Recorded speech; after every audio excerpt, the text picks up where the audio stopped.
Je dois le reconnaître, cette année c'est très ouvert et j'ai pas vraiment de coup de cœur dans cette épreuve. J'ai un gros regret d'abord, j'ouvre la parenthèse et je la refermerai très vite, c'est l'absence de Pour moi, parce que je travaillais le jour du derby d'Epsom et c'est vraiment le cheval qui m'a fait dresser les cheveux, si je puis dire, lever de mon fauteuil. Bon, malheureusement il n'est pas là. Le coup de cœur, ça restera alors Sarafina. Sarafina, parce que c'est une jument que j'aime beaucoup. Ses fins de course sont toujours très spectaculaires et je suis friand de ce type de chevaux. Bon, l'année dernière, elle est quand même pas trop heureuse dans cette épreuve. Elle termine à l'arrivée, certes bien battue. Elle m'a rassuré dans le prix Foix, où sa prestation était convaincante.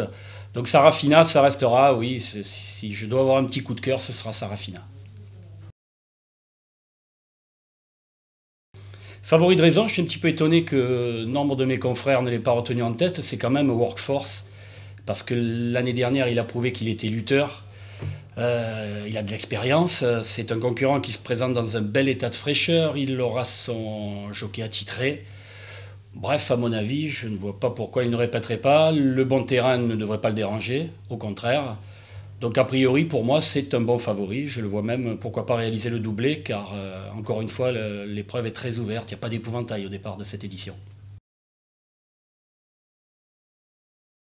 Mon meilleur souvenir, ça va être un coup de cœur et ça va me permettre de parler encore d'un absent que j'aime beaucoup, c'est Christophe Soumillon.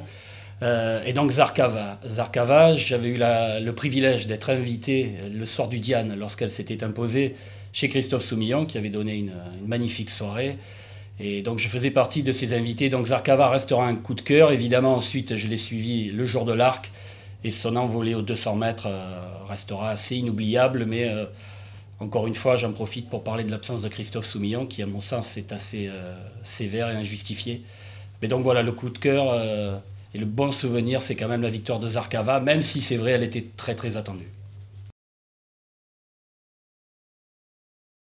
Dans les studios de Confidence Course, puisque je travaille ce week-end-là, j'en profite donc pour préciser qu'on a mis évidemment en place un dispositif un petit peu exceptionnel, avec sur le 32-70 le commentaire en direct de toutes les courses, les arrivées et les rapports, mais également sur notre fil rouge des bons coups de midi, toutes les heures, samedi et dimanche, des infos, des tuyaux, des interviews pour aider les parieurs. Et puis sur le 32-62, évidemment, nous retrouvons nos consultants habituels, Christophe Soumillon, Thierry Tullier, Franck Blondel et quelques invités exceptionnels comme Alain Droyer-Dupré.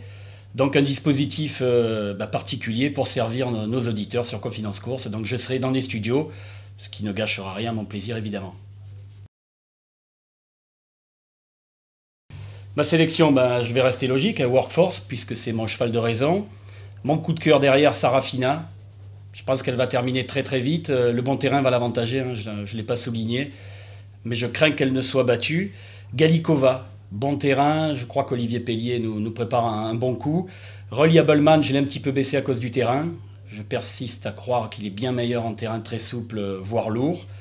So You Think, je suis amateur de coups de poker. Un Australien qui a des moyens, reste l'inconnu de la distance, mais j'aime bien tenter ce coup de poker. Puis je suis un aficionado de Lanfranco de Tori, donc Snow Ferry viendra en 6e position dans ma sélection.